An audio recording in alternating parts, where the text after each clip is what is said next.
Saudara Roy Suryo, Rismon Sianipar, dan sejumlah tokoh tim pembela aktivis dan ulama memenuhi undangan klarifikasi di Polda Metro Jaya terkait tudingan ijazah Joko Widodo palsu. Pada Rabu 9 Juli nanti mereka juga dijadwalkan mengikuti undangan gelar perkara khusus di Barreskrim Polri. Dalam proses di Polda Metro Jaya, Roy, Rismon, dan TPUA adalah pihak terlapor.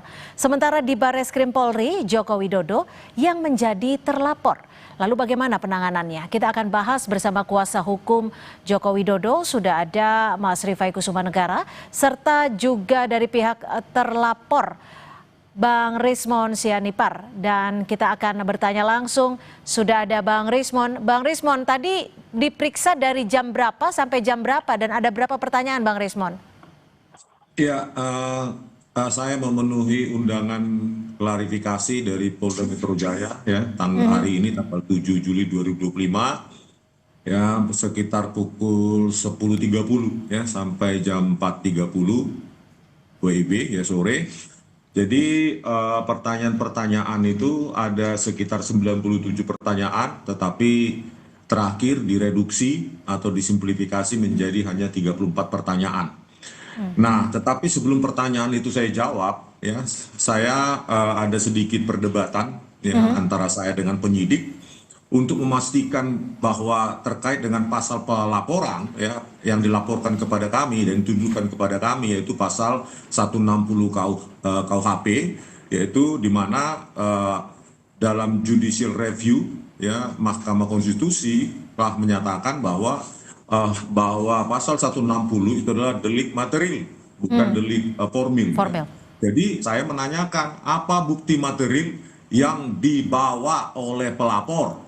Ya, bukti material artinya tindak pidana yang telah terjadi di dunia nyata akibat penghasutan yang dituduhkan kepada kami. Dan penyidik mengatakan tidak ada, gitu. Tidak ada bukti material ya tindak pidana real.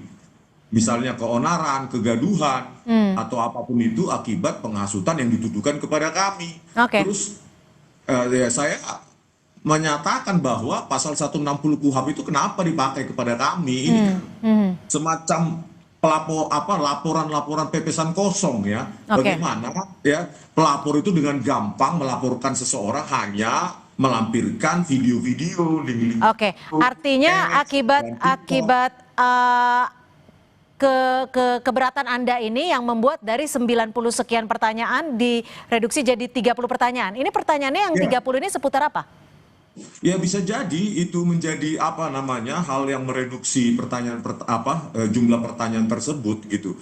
Terutama setelah kami berdebat di situ terus kami lanjutkan yang dilanjutkan oleh penyidik yaitu terkait dengan atas otoritas siapa saya meneliti ijazah dan skripsi Joko Widodo, dan bagaimana saya mendapatkan lembar pengesahan skripsi tersebut, di foto di mana, dan siapa yang menyerahkan atas persetujuan UGM atau tidak, itu jelas sekali. Makanya saya meminta kepada Wakil Rektor UGM ya Profesor Wening ya, karena telah berjanji kepada kami untuk merilis video pertemuan tanggal 15 April 2025 yang lalu secara utuh atau memberikan kepada kami agar masyarakat dapat melihat apakah yang kami lakukan murni sebagai alumni yang dimana UGM adalah alma mater kami, atau kami di dalam itu mencoba untuk berargumentasi yang mengakibatkan penghasutan. Jadi UGM juga harus terbuka, video pertemuan 15 April itu harus dirilis. Gitu, Bu. 30 pertanyaan ini Anda bisa jawab semuanya? Ya, 34 pertanyaan ini sebenarnya sangat tidak relevan ya dengan penghasutan yang dituduhkan kepada kami, karena tidak ada bukti material yang disediakan oleh pelapor. Baik juga dengan video-video yang ditanyakan kepada kami terkait dengan pasal 28 ayat 2. Kami tidak ada berbicara tentang suku, ras, agama, warna kulit, ataupun hal-hal diskriminatif yang lain terhadap Pak Joko Widodo. Jadi memang pasal-pasal ini seolah-olah ingin menjaring kami ya, sehingga apapun kesalahan kami sekecil apapun ya nanti akan diinterpretasikan oleh ahli bahasa untuk untuk menersangkakan kami gitu. Oke, memangnya bukti material apa sih yang Bang Rismon harapkan bisa ditunjukkan ataupun dihadirkan oleh penyidik? Ya setidaknya bukti-bukti material, ada video atau berita yang terverifikasi online ataupun tidak online yang merupakan tindak pidana yang dituduh akibat dari penghasutan yang kami dituduhkan kepada kami. Itu tidak ada sama sekali untuk mengkonfirmasi. Tidak ada sama sekali bukti. Jawaban dari penyidik apa ketika tidak bisa dilampirkan bukti-bukti material ini?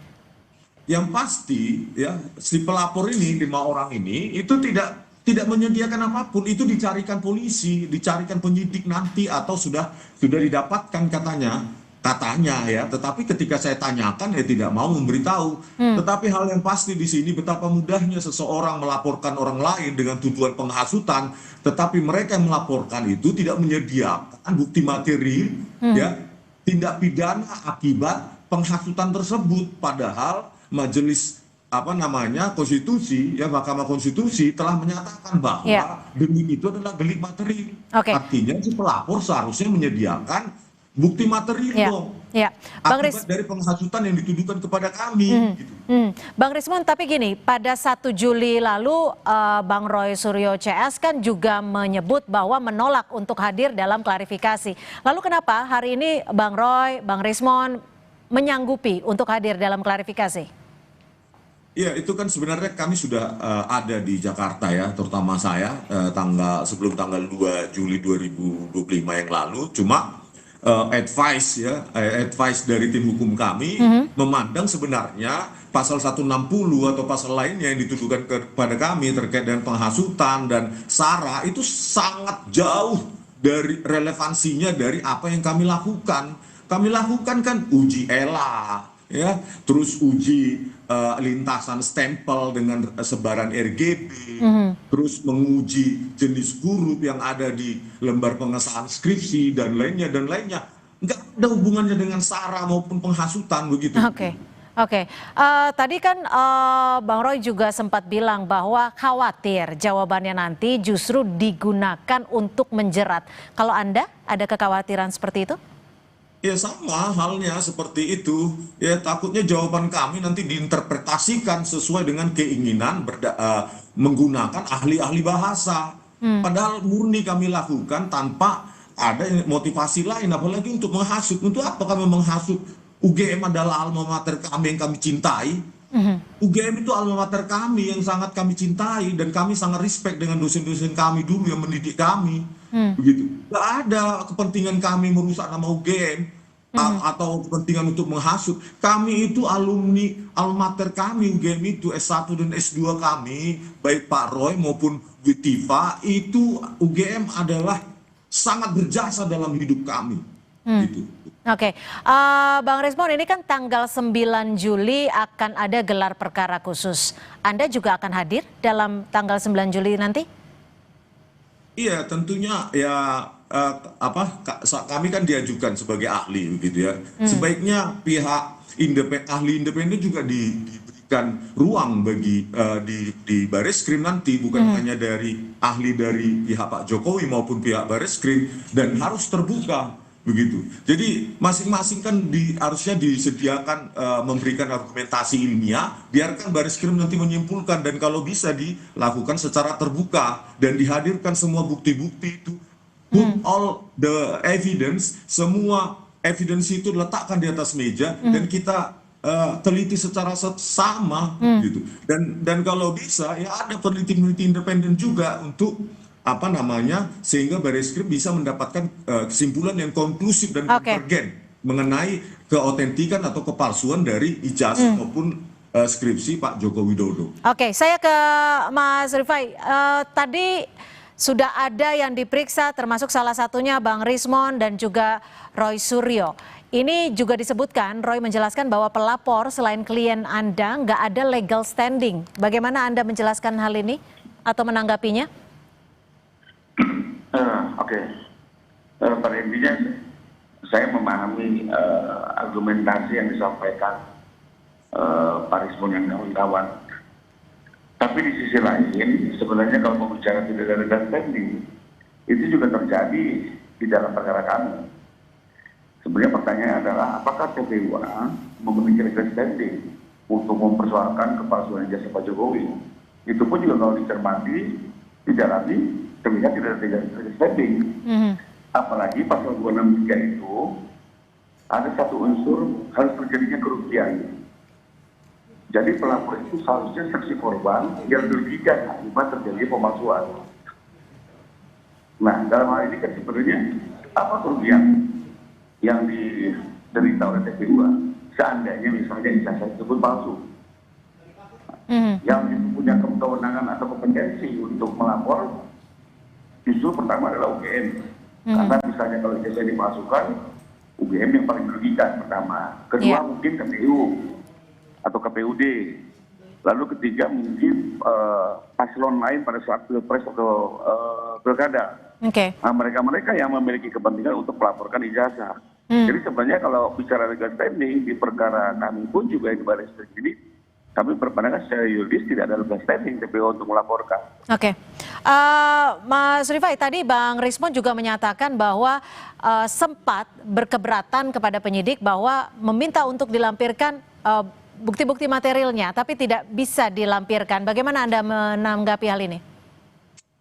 Ya, memang kalau pemeriksaan itu kan penyidik hanya mendengar keterangan. Ya, bukan berarti yang memberi keterangan seolah-olah menjadi supervisornya penyidik ingin melihat bukti ini itu. Itu memang tidak ada forum itu gitu, Pak. Namanya orang dipanggil oleh penyidik, sekedar dimintai keterangan. Bisa dijawab silakan, tidak bisa dijawab juga silakan. Jadi bukan pada tempatnya seorang saksi itu justru meminta bukti-bukti apa yang penyidik minta. Itu biasanya justru pertanyaan-pertanyaan itu sebaiknya diajukan oleh pengacara, bukan oleh terperiksa. Itu ketentuannya. Mas Rifai, nanti tanggal 9 Juli 2025 ini kan akan dilakukan juga gelar perkara khusus. Bagaimana Anda bisa melihat jikalau nanti Mas Roy Suryo akan dihadirkan sebagai ahli telematika? Ya, kalau kami seperti yang sudah kita sampaikan sebelumnya, kami menolak jika Pak Roy diajukan sebagai ahli karena dari pandangan kami, pertama ini melanggar ketentuan hukum acara pidana maupun Perkapolri. Kenapa? Pertama, yang namanya saksi itu hanya bisa diajukan oleh penyidik atau tersangka dan penasihat hukumnya. Tidak ada namanya saksi ahli itu diajukan oleh pelapor. Itu KUHP yang bicara seperti itu. Jadi menjadi aneh kalau ada pelapor ujuk-ujuk membawa ahli untuk didengar keterangannya gitu ya. Itu yang pertama. Kedua, kami menilai Pak Roy tidak memiliki kompetensi maupun kapasitas untuk menguji objek yang bersifat analog. Nah, ketiga, kami melihat beliau sudah tendensius dan memiliki kepentingan subjektif, ya. Karena kita tahu selama ini statement-statementnya sendiri sudah menyerang Pak Jokowi, ya, sudah mendiskusikan Pak Jokowi. Sementara menurut hukum acara pidana, seorang ahli itu harus independen, harus objektif. Ya, tidak bisa memberikan keterangan-keterangan di luar penelitiannya. Jadi Anda contoh mudahnya gini aja, Mbak. Kalau ada seorang dokter melakukan otopsi, ya, kami tangkap. Artinya dari pihak Pak Jokowi sendiri keberatan jika Roy Suryo akan dihadirkan sebagai salah satu ahli dalam gelar perkara khusus 9 Juli nanti. Terima kasih. Dan keberatan kami berdasarkan hukum. Baik, kami tangkap. Terima kasih Mas Rifai Kusumanegara, kuasa hukum dari Joko Widodo, dan juga Bang Rismon Sianipar. Terima kasih sudah bergabung bersama kami di Sapa Indonesia Malam. Selamat malam.